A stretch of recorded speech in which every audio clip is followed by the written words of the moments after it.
네, 안녕하세요. 인사 먼저 드리겠습니다. 생각의 차이에서 배주고 수학을 담당하고 있는 신명진입니다. 네. 많이 힘드시죠? 아까 2시에 시작했다고 얘기를 들었거든요. 제가 짧고 굵게 이제 저 빼고 딱 한 명 남았거든요. 조금만 더 힘내서 들어주시면 감사하겠습니다. 일단 시간이 많지 않아서 제가 이제 좀 굵직한 내용들 위주로만 좀 빠르게, 그리고 현 시점 해야 되는 게 무엇인지만 좀 간단하게 말씀을 드릴 거예요. 뭐 자세한 정보나 이런 것들은 배포 자료에 들어가 있으니까 한번 참고해 주시고, 일단 제 소개는 생략하겠습니다. 시간 없으니까 뭐 보시면 아실 수 있을 것 같고요. 일단 선물을 하나 준비한 게 그냥 사진 이따가 한 번 더 띄워드릴 거니까 지금 안 찍으셔도 됩니다. 일단 그 2028 수학 개편되는 것에 대해서 우리 친구들이 뭐에 중점 두고 공부해야 되는지, 뭐 학습 방법이나 이런 것들 좀 정리해 놓은 영상을 제가 찍은 게 있어요. 그래서 요거는 이따가 끝날 때 다시 한번 띄워드릴 테니까 한번 사진 찍어 가셔서 한번 시간 나실 때 봐주시면 좋을 것 같고요. 일단 중요한 것들 위주로만 좀 빠르게 팩트 체크하고 시작해 보도록 할게요. 사실 제가 입시 얘기를 다시 굳이 안 하고 싶긴 한데요. 일단 오늘 할 얘기랑 연결이 돼서 중요한 얘기 하나만 좀 하고 갈게요. 사실 제일 큰 변화라고 하게 되면 두 가지를 꼽을 수 있을 것 같아요. 수학 입장에서는 일단 등급 변화, 그렇죠? 내신 등급제가 변화한다라는 것. 그다음에 두 번째 수능 과정의 변화. 공통 과정으로만 출제된다, 뭐 이런 맥락인 거죠.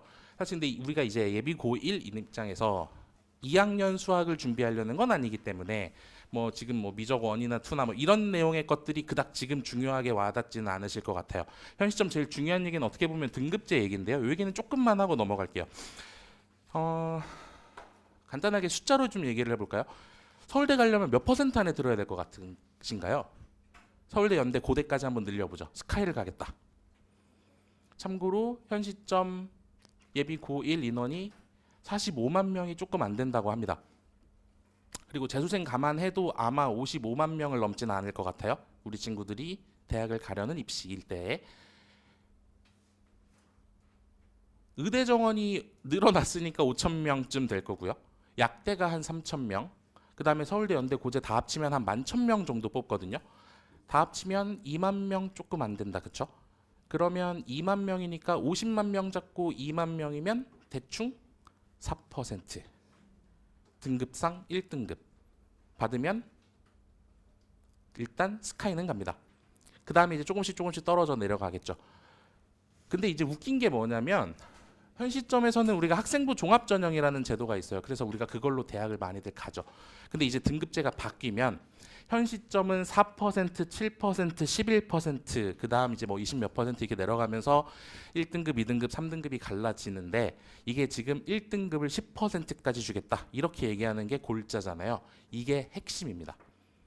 반대로 얘기하면 우리가 이제 교육부에서는 이렇게 얘기해요. 등급 기준 완화, 그렇죠? 등급 기준을 완화시켰다. 그래서 1등급을 더 많이 주겠다. 말도 안 되는 얘기죠.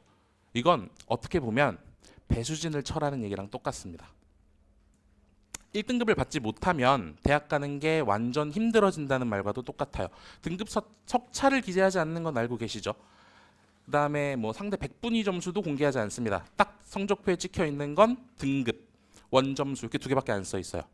그러면 사실 대학 입장에서 이 친구가 2등급을 받으면 2등급이 몇 퍼센트까지인지 아십니까?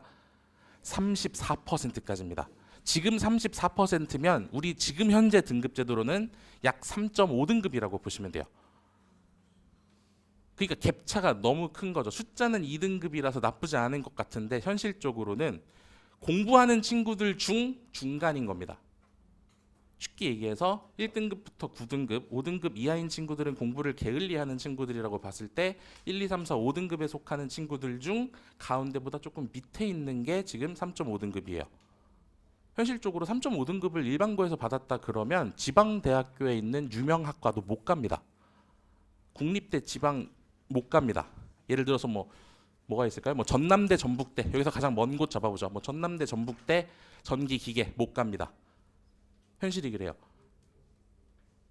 그러니까 쉽게 얘기하면 공부하는 친구들 중 중하가 3.5인데 지금 그게 2등급이라는 등급으로 포장된다라는 거죠. 그럼 반대로 얘기하면 올 1등급을 받는 현 시점, 올 1등급 받는 친구들은 한 100명쯤 되거든요. 전국 다 해서 모든 고등학교에서. 그 친구들이 이제 뭐 서울대, 연대도 가고 고대도 가고 의대도 가고 하겠죠. 근데 예상 수치이긴 합니다만 1등급을 10%까지로 확대시키면 올 1등급을 받을 학생이 약 7,000명 정도 된다고 분석하고 있어요. 아까 5,000, 3,000에서 약대까지가 8,000이었죠. 올 1등급 받는 전교 1등들이 전국에 7,000명 있다는 얘기고요. 그 친구들 정도 돼야 일단 약대까지 노려본다는 얘기고, 사실 뭐 약대만 볼 건 아니니까 우리가 스카이를 가려면 2등급이 거기서 한 4, 5개 정도 찍히면 내신으로는 끝나 있다라고 보는 거죠. 이해 가십니까? 무슨 말인지? 제가 지금 이 얘기를 굳이 다시 드리는 이유는 앞으로 얘기할 내용 때문에 그래요. 우리가 지금 이제 수학 얘기해야 되니까요. 사실 제가 이번에 수업 개설을 할 때 되게 많은 고민을 했어요. 뭘 까는 게 제일 좋을까? 뭘 준비해 주는 게 현 시점 제일 효과적일까? 선행해 볼까?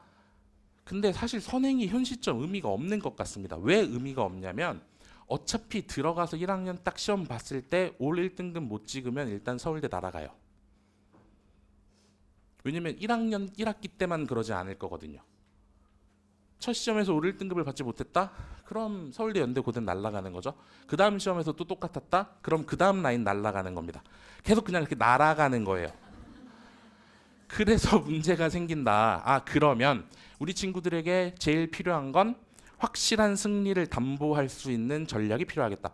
1학년 1학기 첫 중간고사에서 압도적으로 안정적이게 1등급을 받을 수 있게끔 만드는 방법이 필요하겠다.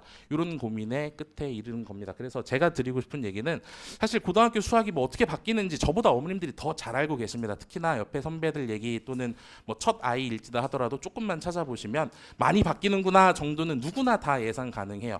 그래서 그 얘기를 굳이 다시 드리고 싶지는 않고요. 그냥 읽어봐 주셨으면 될 것 같고, 지금 하셔야 되는 방향성에 대해서만 얘기를 좀 드리려고요. 전체 1등급, 특히나 수학 입장에서 1등급을 받겠다라는 건 현 시점 2등급 안쪽에 들어오겠다는 얘기와 똑같습니다.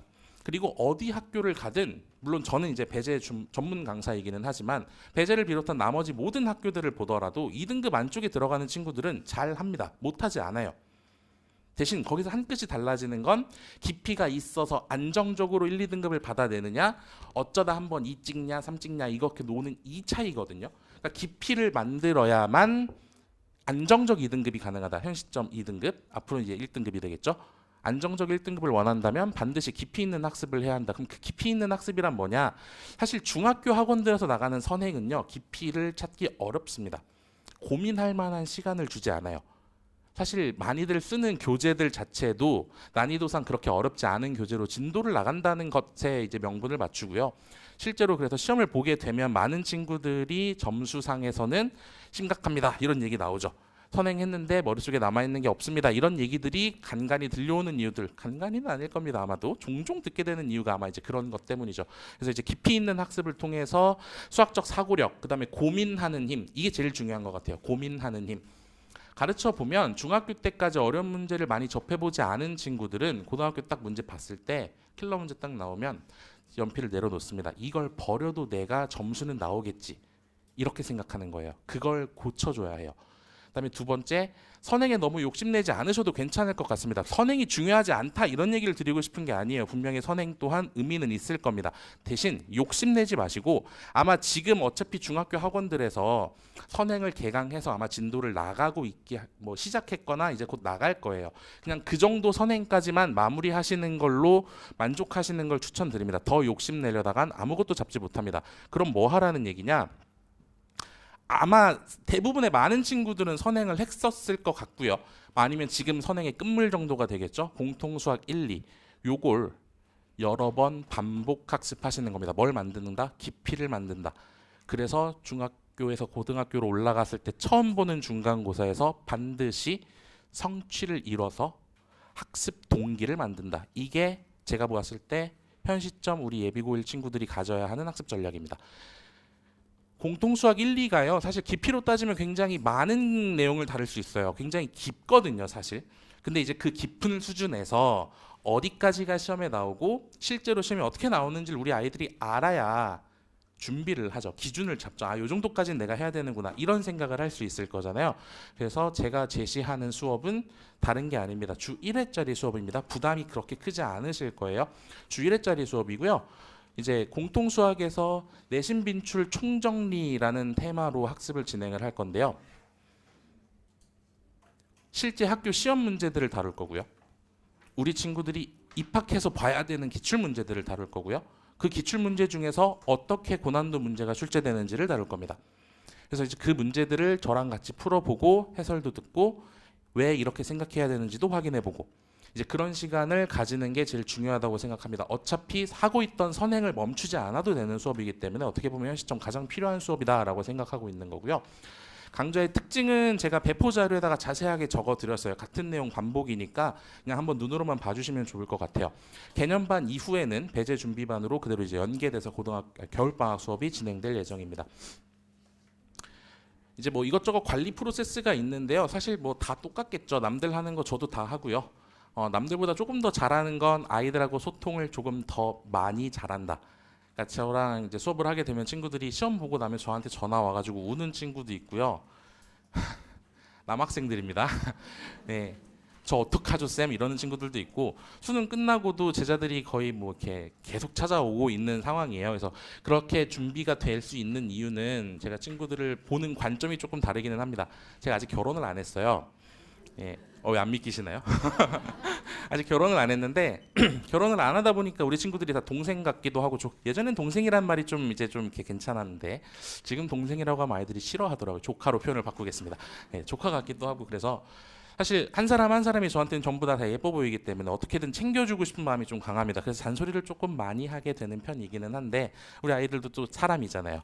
자기를 진심으로 걱정해 주는 건 또 이해해 주더라고요. 잔소리 많아서 싫다고는 하는데 또 하지 말란 얘기 안 하는 거 보면 그래서 이제 보통의 수업 구조는 테스트 보고 개념 강의 진행한 다음에 이제 유형 풀고 그다음에 과제 관리하고 요 패턴으로 이제 학습이 진행된다라고 보시면 되고 클리닉 시간에는 레벨별로 학습 레벨에 맞추어서 필요한 내용을 첨가하는 식으로 클리닉이 진행이 됩니다. 이게 제가 제일 중요하다고 생각하는 부분이고 제일 관리의 강점이라고 생각하는 부분인데요. 그냥 일반적으로 획일화되어 있는 문제가 아니라 이제 친구가 모르는 문제가 나왔을 때 해당 파트만 10문제짜리 미니 모의고사를 실시를 하고 파악된 약점을 실제로 클리닉하는 방식으로 직접적인 처방을 좀 진행하는 프로그램입니다. 부연 설명 조금 더 하면 아이들 반응이 굉장히 좋습니다. 예. 그리고 이제 뭐 데이터로 이렇게 관리하고 있다. 그다음 뭐 유튜브나 채널로 온라인 질의응답 받는다. 뭐 이런 내용들이고 어머님들께도 매번 수업 끝나면 일지 작성해서 보내드리고 있고 수강 후기는 민망하니까 눈으로만 한번 슬쩍 봐주시면 좋을 것 같고요. 제일 많이 나오는 얘기는 자료가 좋다, 수업을 잘한다. 뭐 이런 얘기들이 주로 많이 나옵니다. 예, 민망하니까 빨리 넘길게요 얘는. 그래서 이렇게 후기를 적어준 친구도 있었어요. 지금 3학년에 재학 중인 친구고요. 이제 3학년에 예. 이제 2학년, 이제 3학년 올라가야 되는 친구죠. 예. 결론은 수학을 잘하든 못하든 와라. 약을 심하게 팔더라고요. 아까 말씀드렸던 페이지고요. 아까 제가 말씀드렸던 것처럼 현 시점에서 많은 것들이 중요할 수 있지만 선행보다도 어떻게 보면 제일 중요한 건 현 시점 친구들의 공통수학 1, 2의 상태를 확인하고 겨울방학 때 어떤 난이도로 학습하는 게 제일 좋을지 이거에 대한 기준을 잡는 게 무엇보다 현 시점 중요하다고 보여집니다. 준비 많이 하고 있으니까요. 강의실에서 뵐 수 있게끔 아이들하고도 얘기 한번 나눠봐 주시면 좋을 것 같습니다. 시간 관계상 질문은 생략하도록 하겠습니다. 혹시 궁금한 게 있으시면 학원 데스크로 연락 주시면 제가 또 친절하게 상담 도와드리도록 하겠습니다. 지금까지 배재고 전문 강사 신명진이었습니다.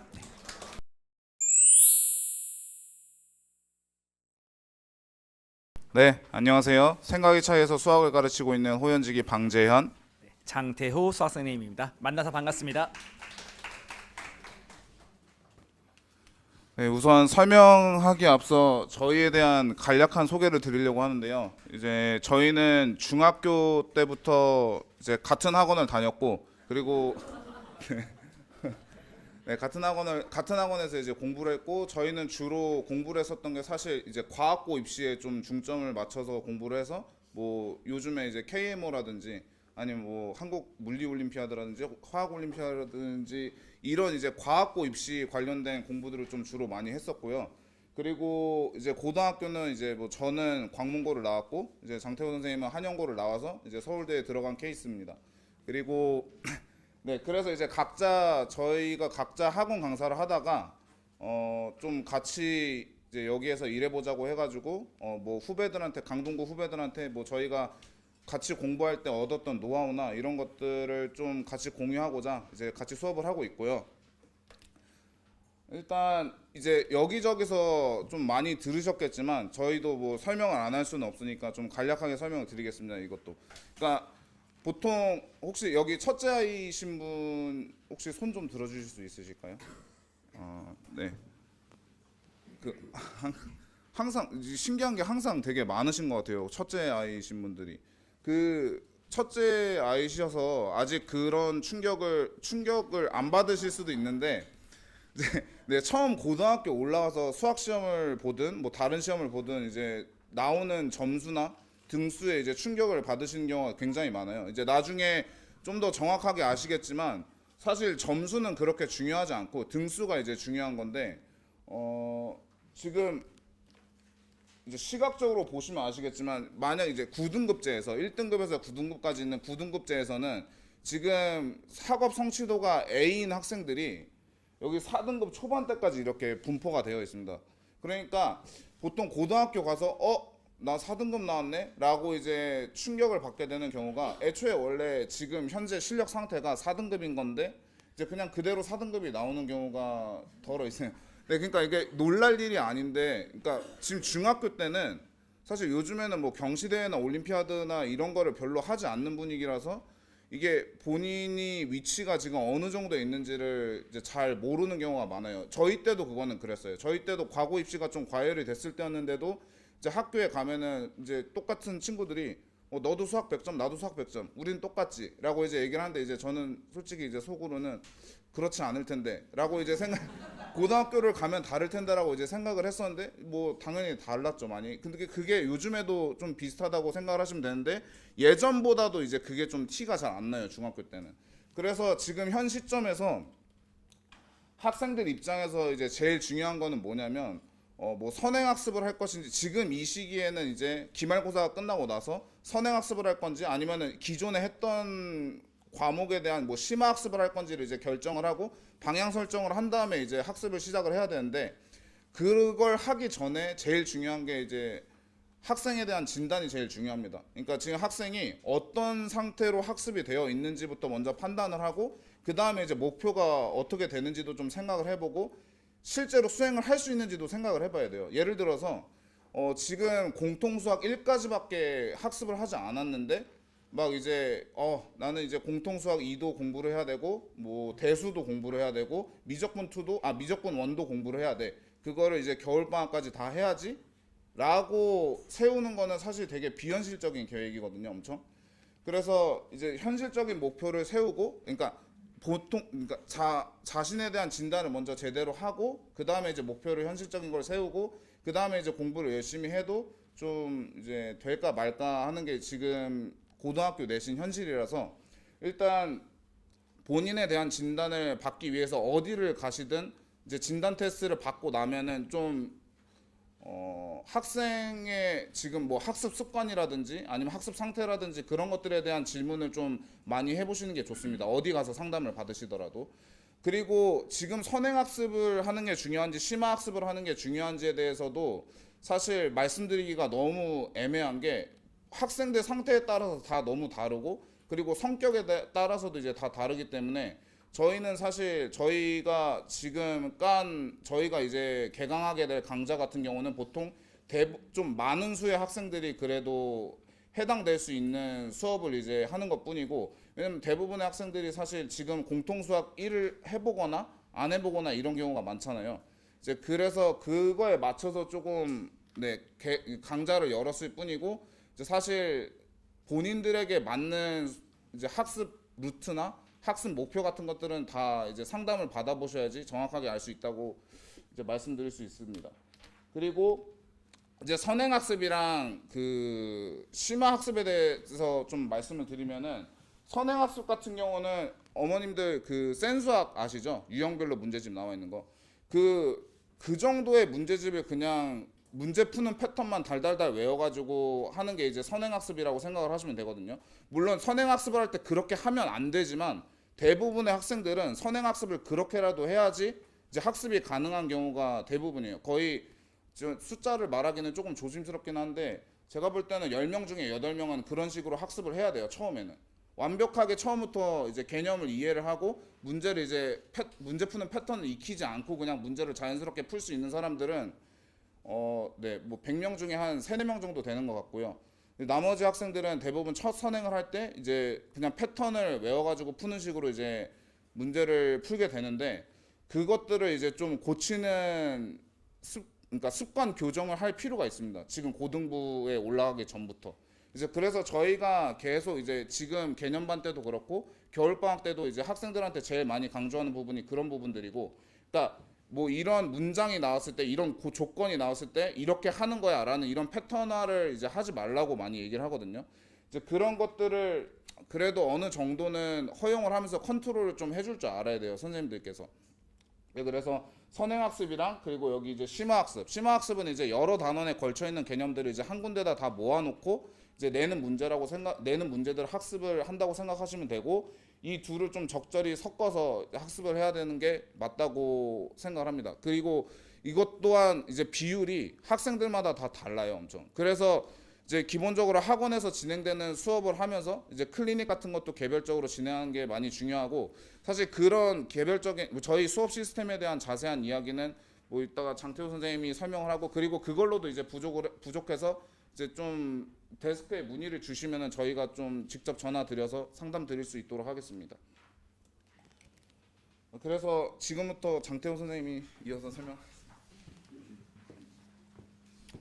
네, 그래서 조금 저희한테 지워진 시간이 좀 짧아서 이제 고등학교 교육 과정 그리고 이제 내신 대비들이 어떻게 그 시기들마다 어떤 과정들을 공부하게 되는지에 대한 짤막한 설명과 마지막으로는 사실 저희 브로셔에도 잘 나와 있는 내용인데 그 부분 중에서 조금 제가 강조드리고 싶은 부분들 이렇게 얘기를 하고 마치도록 하겠습니다.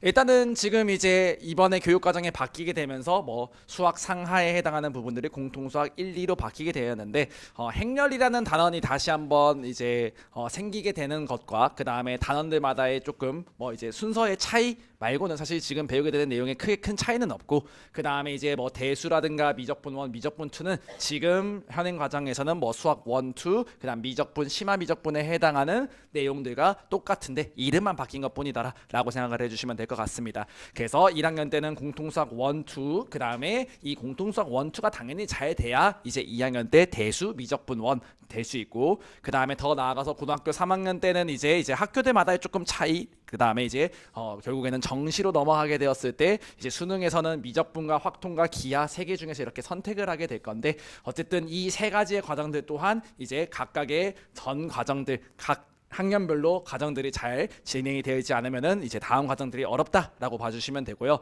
그래서 저희가 이제 각 학년별로 이제 시기들마다 어떻게 공부를 해야 되는지, 당연히 이제 각 학기 때는 그 재학기에 해당하는 내신 대비들, 중간 기말들 대비를 하는 게 당연히 제일 중요할 거고, 그럼 이제 저 시간에만 공부를 하면 되느냐? 사실 그게 쉽지는 않습니다. 왜냐하면 이제 고등학교로 올라가게 되면서 이제 수학에 대한 어떤 로드도 당연히 늘어날 건데, 수학뿐만 아니라 모든 어떤 과목들이 다 로드들이 엄청나게 많이 늘어날 거고, 그 외에 뭐 수행평가다, 학생들이 특히 1학년 때는 뭐 이제 학교에 대한 적응, 그 적응이 얼마나 빨리 진행되는지에 따라서 사실 첫 번째 중간고사의 내신 대비 성적들이 정말 많이 갈리거든요. 그래서 그 전까지 이제 예비 고1 때 이제 시간들이 조금 있을 때 이제 뭐 심화를 하든지 선행을 하든지 그 부분은 이제 아까 앞에서 방쌤이 얘기해줬지만 우리 친구들이 지금 현행에 맞는 본인의 가장 적절한 이제 그런 진단을 할 필요 있고, 그에 맞는 수업이 꼭 저희 수업이 아니더라도 꼭 진단을 받으신 이후에 적절한 과정들을 지금 고등학교 올라가기 전에 지금 해야 되는 시기더라라고 생각을 해주시면 되겠습니다.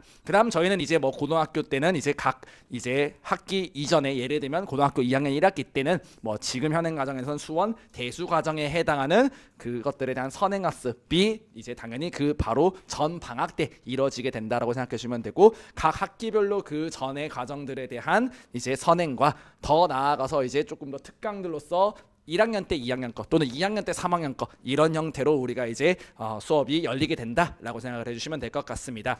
그 다음 나머지 내용들은 사실은 학부모님들께서 저희 브로셔를 봐주셔도 되는데요. 간단하게 빨리 설명을 드리자면은 뭐 A, B, C, D 이제 단계별로 이제 내신 대비들이 진행이 되게 되고 뭐 당연히 첫 번째부터 뭐 아주 어려운 킬러 문제 풀 수 있으면 당연히 제일 좋겠죠. 근데 그게 결코 쉽지 않고 지금 처음 한 단계 올라가면서 점진적으로 공부를 해 나가야 되는 과정들로서 저희가 내신 대비 프로세스들이 진행이 된다라고 생각해 주시면 되고요.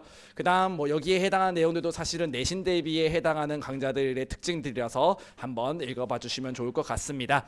그래서 마지막으로 제가 이제 한 말씀을 드리자면은 지금 이제 이런 내신 대비들에 대한 뭐 이런 특징들 이것보다도 이제 앞서서 방쌤이 얘기해 준 것처럼 학생들이 이제 개별적으로 지금 공부하는 스타일들이 다 다를 거예요. 이게 올바르게 공부를 하는 게 되게 중요하거든요. 그러니까 올바르게 공부한다라는 거 정답은 없죠. 다만 우리가 이제 저희가 조금은 더 이제 학생들보다는 좀 공부하는 노하우들이 있기 때문에 정확한 진단을 토대로 이제 나쁜 습관은 좀 고치고 그 다음에 이제 올바르게 공부하는 방법들이 단기간에는 이뤄질 수 없기 때문에 저희랑 조금 많은 시간들을 많이 보내야 되거든요. 그래서 지금은 저희 예비고일 개념만 설명하기는 하지만 곧 이어서 저희가 이제 뭐 윈터 설명회도 진행을 할 거고 윈터에 대한 이제 수업 계획들은 저희가 지금 잘 세워져 있고 충분히 모든 학생들이 좀 그런 습관들을 고칠 수 있는 좋은 프로그램으로 잘 구성이 되어 있습니다. 다만 그 윈터들을 갑자기 받아들였을 때 이제 학생들이 조금 힘들고 뭐 떨어져 나가는 경우도 있는데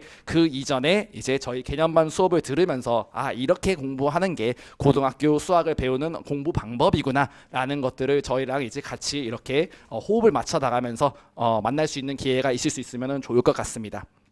이상으로 저희 호연지기 수학 설명회를 마치도록 하겠습니다. 감사합니다.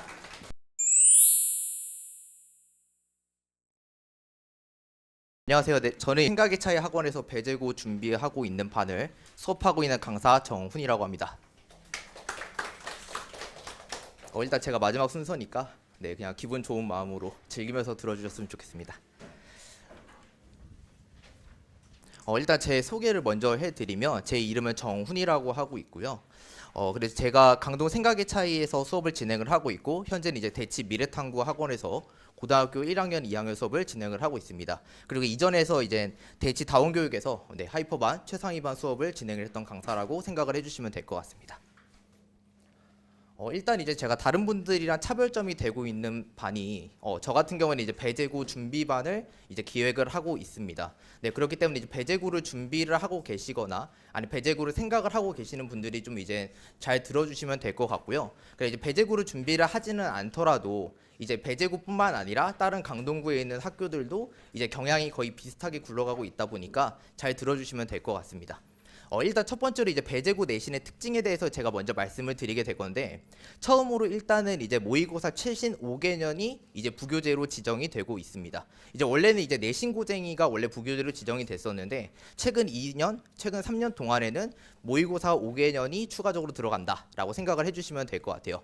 그래서 일단 이제 올해가 2024년이니까 최신 5개년이라고 하게 된다고 하면 19년도부터 23년도까지의 기출 문제를 반영을 하고 있다라고 생각을 해주시면 될 것 같고 여기서 주의 깊게 생각을 하셔야 될 게 올해 거는 제외가 되고 있습니다.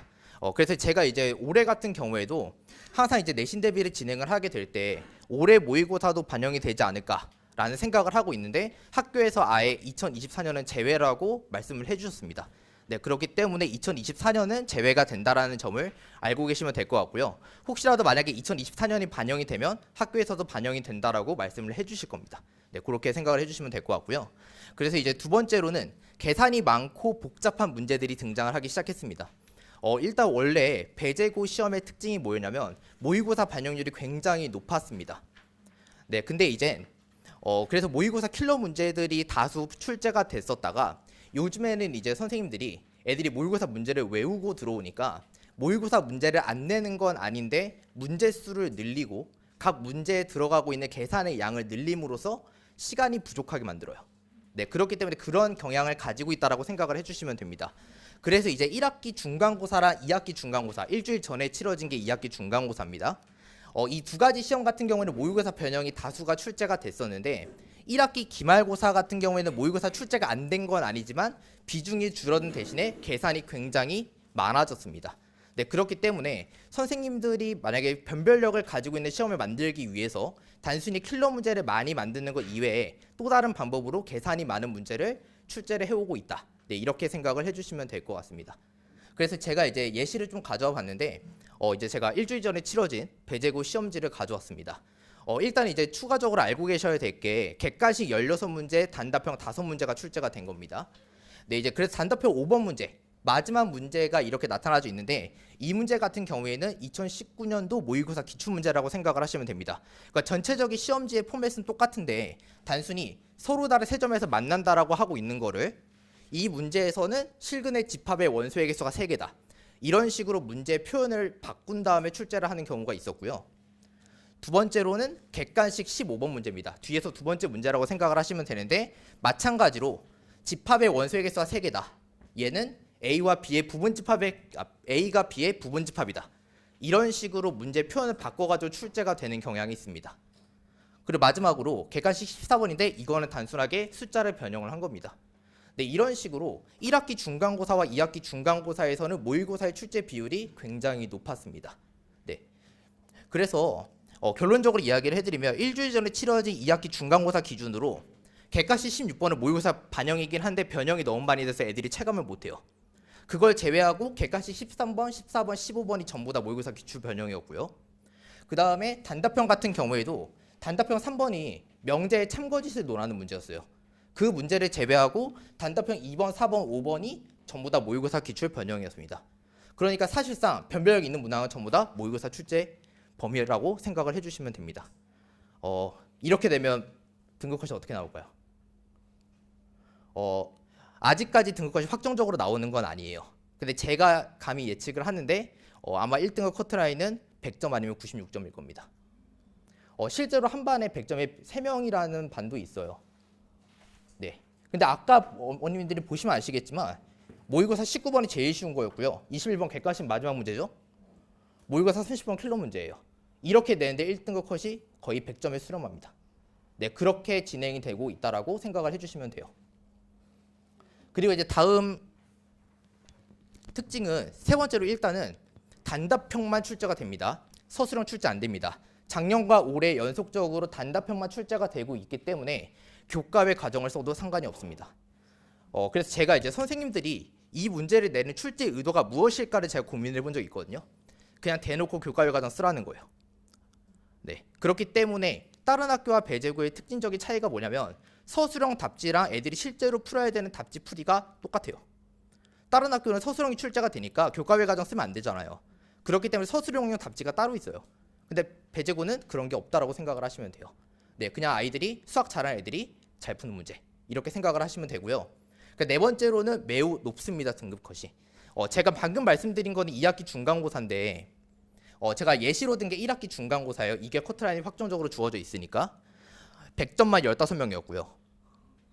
그래서 커트라인이 95.3점으로 제가 예상을 하고 있는데 그냥 객관식 한 개라고 생각하시면 돼요. 그냥 2등급 커트라인은 92점에서 93점이었고요. 이거는 단답형 한 문제 틀린 거예요. 네, 이 정도로 구성이 된다라고 생각을 하시면 돼요. 그 대신 이제 1학기 기말고사 같은 경우에는 모의고사 반영 비율을 줄였잖아요. 그렇기 때문에 1등급 커트라인이 80점대 후반으로 형성이 돼요. 네, 그렇기 때문에 낮아지게 된다. 네, 이런 식으로 생각을 해주시면 될 것 같습니다. 네, 그래서 이건 그냥 그렇게 중요한 건 아니라서 제가 좀 이제 간단하게만 설명을 해드리면 1학기 중간고사랑 2학기 중간고사가 등급컷이 높은 걸 보니까 난이도가 그렇게 높지는 않아요. 근데 1학기 기말고사 때 보시면 아시겠지만 문항수가 21문제에서 25문제로 늘어났죠.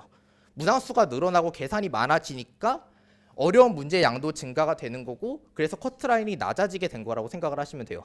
네, 그런 식으로 배제고가 출제가 된다. 네, 이런 식으로 생각을 해주시면 될 것 같습니다. 네, 그렇기 때문에 아직 배제고가 합격자가 아직 나오지 않았음에도 불구하고 제가 배제고 준비반을 만들게 된 게 다음과 같은 학교의 특징이라고 생각을 하시면 돼요. 첫 번째로는 배제고가 높은 등급컷이 매우 어렵지만 등급컷이 높게 나오기 때문에 수업을 마냥 쉽게 할 수가 없습니다. 네, 그렇기 때문에 제가 간단하게 표를 한번 가져와 봤는데 다른 거 보실 필요 없고요. 그냥 총 문항수랑 최상위랑 상난이도 문제 수만 비교를 한번 해볼게요.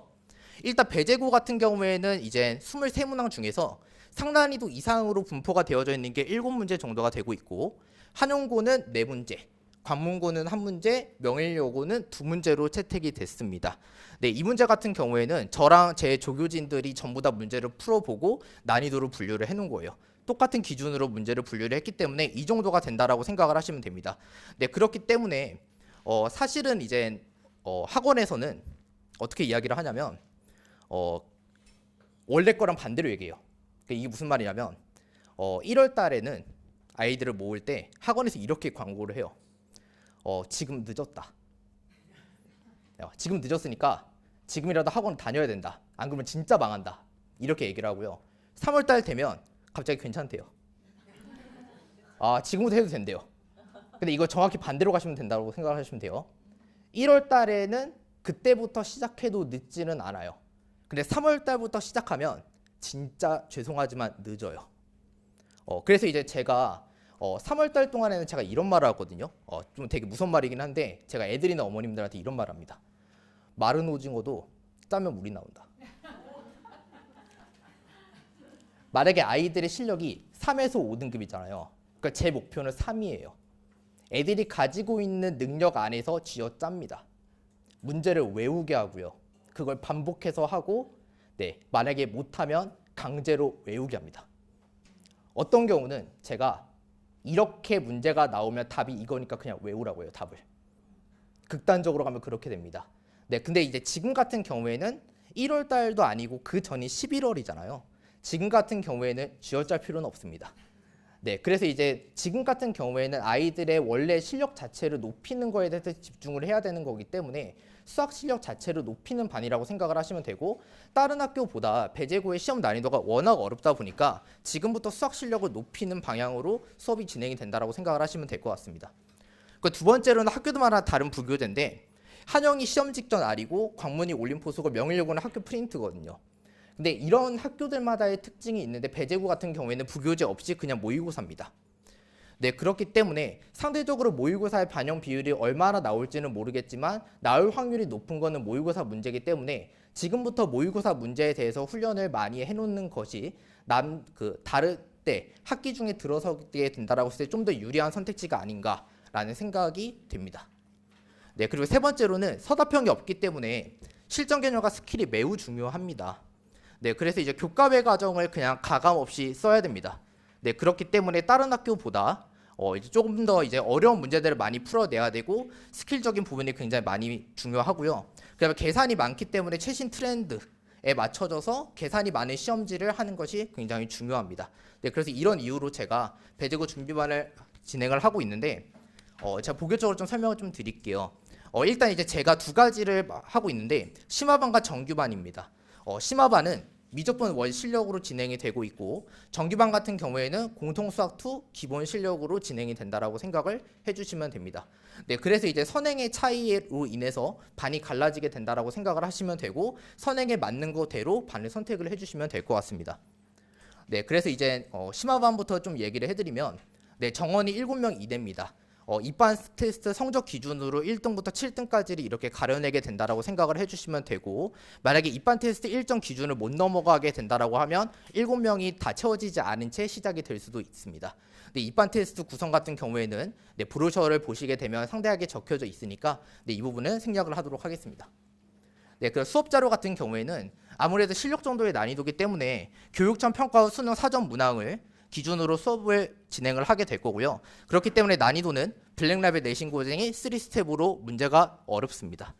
그런 식으로 진행이 될 거고, 추가적으로 필요하다면 강남상고 내신 기출 문제를 끌어와서 수업을 진행을 할 수도 있다. 이렇게 생각을 해주시면 될 것 같고, 과제 같은 경우에는 다른 부분은 이제 브로셔 통해서 다 알 수 있게 될 거고요. 중요하게 되는 게 과제가 공수 1부터 처음부터 누적으로 진행이 될 겁니다. 공수 1부터 미적분 1까지 전부 다 과제로 출제가 될 수 있다는 거 알고 계시면 될 것 같고요. 두 번째로 이제 정규반 같은 경우에는 공통수학 2 기본 실력반인데 이 부분도 입반 테스트는 있습니다. 근데 이제 필수는 아닌데 제가 권장을 드리는 게 우리 아이들이 이제 공수1과 공수2를 어느 정도 아는지는 중요합니다.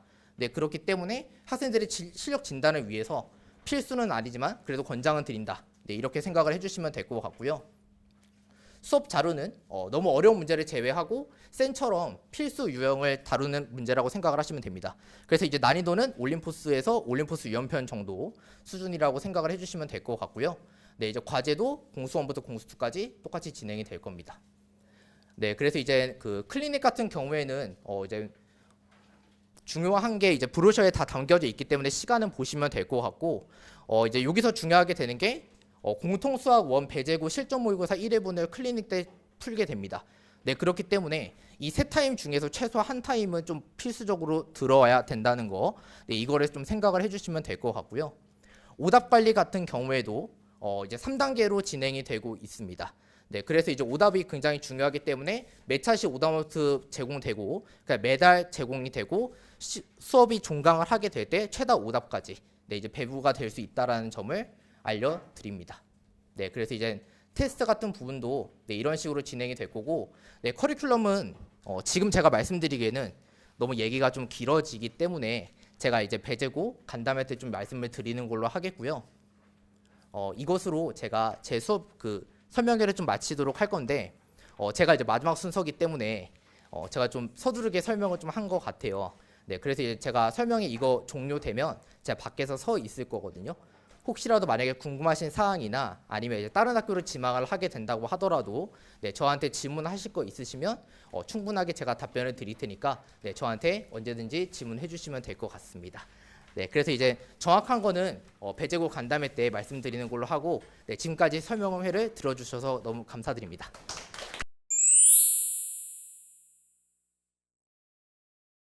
네, 안녕하세요 어머니들, 수학선생 이미혁입니다. 반갑습니다. 일단은 저는 제 소개 먼저 간단히 시작하고 말씀드릴까 해요. 저 같은 경우에는 흰문고등학교 졸업 후 중앙대학교 의과대학 졸업한 다음에 의사에서 협업으로 근무를 하다가 현재는 수학을 교습하고 있는 사람이라고 생각하시면 될 것 같습니다. 이런 말씀 듣고서 어떤 어머님들은 이런 생각도 하실 거예요. 아니 쟤는 왜 갑자기 수학을 가르친다는 거지? 그럴 수가 있는데 그런 거를 제가 말씀드리기 위해서 제 과거를 말씀드리는 게 좋을 것 같아요. 일단은 맨 아래 써 있는 것처럼 저는 고등학생 때 그 유명한 수포자 중 한 명이었습니다.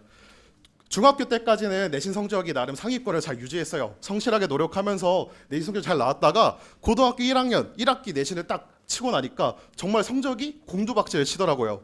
그때 이후로 내가 내신 성적이 너무 안 좋게 되다 보니 향후에 공부를 해도 안 되는 거 왜 했지? 약간 그런 생각이 들게 되니까 공부를 아예 놓게 되었고 그대로 수포자가 되게 되었습니다. 그러던 와중에 제 친구 한 명이 저한테 학원을 한 곳을 소개시켜줬는데 거기서 제 운명을 바꿔줄 수학선생님을 한 분을 만나게 돼요. 그래가지고 저는 그때 이후로 아 이렇게 해서 공부가 재밌는 거구나, 이런 것 때문에 공부를 하구나, 그런 걸 깨닫게 된 다음에 그 다음부터는 성적이 상승하게 되었고 향후에는 제가 지금 의과대학에 진학할 수 있게 되었었죠. 그래서 원래는 이제 수학도 너무 재밌고 애들 가르치는 것도 재밌고 그렇다 보니까 사범대 진학을 희망했었는데 주변에서 이제 어머님이 말리시고 이제 학교 선생님들이 만류하셔가지고 결국 의과대에 갔지만 궁극적으로는 현재 여기 이제 지금 강단 앞에 서 있게 되었다라고 말씀을 드릴 수 있겠습니다. 일단은 제가 제 이런 거를 조금 자세히 말씀드린 이유는 제 수업 방법과 그 다음에 제 강점을 설명드리고 싶어서 그런 거라 생각하시면 될 것 같아요. 그래서 일단은 저 같은 경우에는 공부를 잘하던 학생이든 아니면 못하는 학생이든 아니면은 학습 자체에 흥미를 못 붙여가지고 아직 공부를 시작을 못했던 학생들 모두를 이해할 수 있는 마음가짐을 가지고 있습니다. 그런 마음가짐으로써 저는 교습을 할 때 학생분들이 지속적으로 꾸준히 학습을 해나갈 수 있게 동기부여를 해줄 수 있는 수업을 진행할 겁니다. 그래서 지금 여기 앉아 계신 이제 겨울방학을 앞두고 있는 예비 고등학교 1학년 학부모님들께 지금 예비 고1 학생들이 가장 중요한 거는 저는 수학적인 개념의 정리정돈이라고 말씀드릴 수 있을 것 같아요. 그래서 여기서 정리정돈이라는 거는 저희가 흔히 말해서 공부를 시작하기 전 저희가 선행에 많이 나가신 학생들도 있을 거고 안 나가신 학생들도 있을 겁니다. 그중에서 저희가 과도한 선행으로 인해서 개념이 미비가 됐던 내용들이 있거나 아니면 향후에 이제 계속해서 수업을 하면서 수학을 이제 말씀드린 것처럼 제가 수포자가 됐던 이유는 흥미를 잃어서였다 했잖아요. 그래서 흥미를 안 잃게 하기 위해서는 지속적으로 우리가 기본기부터 탄탄히 다져나가는 게 가장 중요하다 해서 이 두 가지 컨셉을 말씀드려봅니다. 그래서 저는 이러한 개념 하에 저는 두 가지 강좌를 준비하였고 그 다음에 정리정돈을 완벽하게 하기 위해서 저는 당일 완전학습 프로그램 이런 것도 추가적으로 준비했는데 그거는 프로그램은 좀 더 뒤에서 설명을 드리고요. 일단은 개설 강좌를 먼저 설명드리겠습니다. 저는 앞글자 따서 얘기하는 걸 되게 좋아해가지고 첫 번째로 첫 강좌는 토요반으로 진행하는 우화중이라는 강의입니다.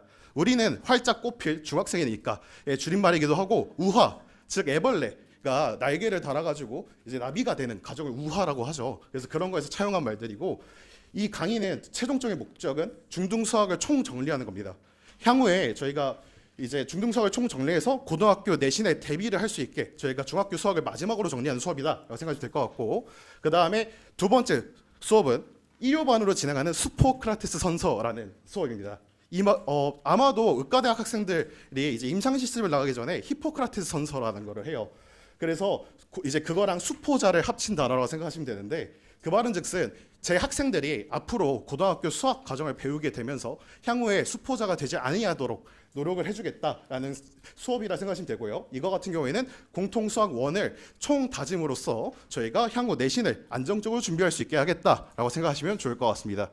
그래서 각 강의는 다음과 같은 타임테이블로 진행이 되고요. 저 같은 경우에는 일단은 길게 할 강의는 아니다 보니까 토요일이랑 일요일 각각 주 1회씩 반으로 진행하면서 5회 특강으로 진행할 거예요.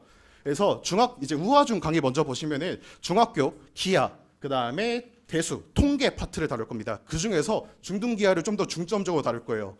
저희가 중등 기하를 중점적으로 다룬 이유는 가장 중요한 게 고등학교 1학년 저희가 내신에서 보통은 대수, 해석학 파트랑 이 기하 파트랑 연계가 돼서 되게 어렵게 킬러 문제로 많이 나옵니다.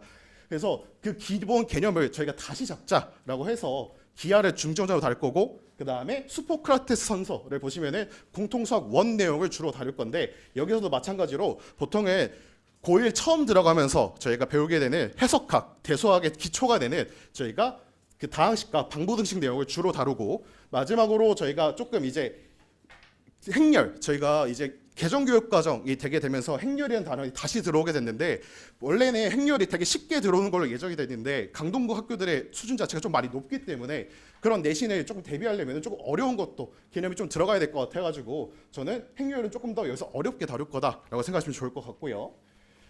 그 다음에 제 강의 흐름은 저희가 전반부, 후반부 이제 수업을 진행할 거고 이제 전반부 수업 전에 전회차 했던 시험을 볼 겁니다.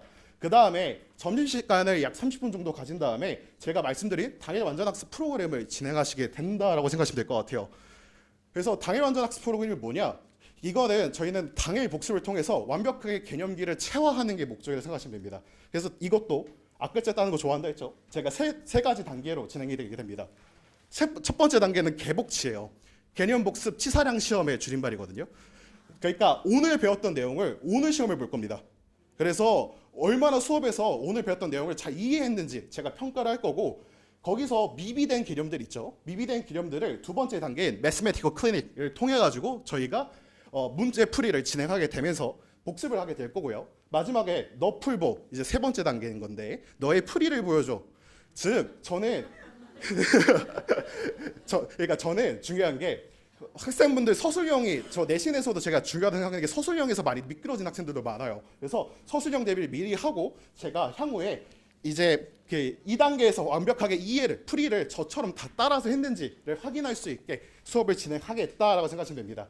제가 말씀드린 것처럼 지속적인 학습을 위한 학습 동기부여가 목적이다 보니까 제가 과제는 다른 선생님들에 비해서 조금 쉽게 낼 수도 있어요. 그래서 딱 과제 난이도를 중하에서 상 난이도 내외로 저희가 수업을 진행할 건데 향후 제가 정규반으로 넘어가서부터는 더 어려운 문제를 많이 다룰 거다. 그래서 과제는 그렇게 진행하면서 과제는 저희가 이제 오픈 카톡방 아니면 스프레드시트를 이용해서 저희가 피드백을 진행할 예정이다. 알아주면 될 것 같고 향후 정규반에서 제가 좀 더 자세히 설명드리는 걸로 하겠습니다. 네, 일단은 지금까지 설명해 드려줘서 감사드리고 저는 여러분들의 꿈을 위한 디딤돌이 되어줄 수학 선생 이민혁이었습니다. 감사합니다.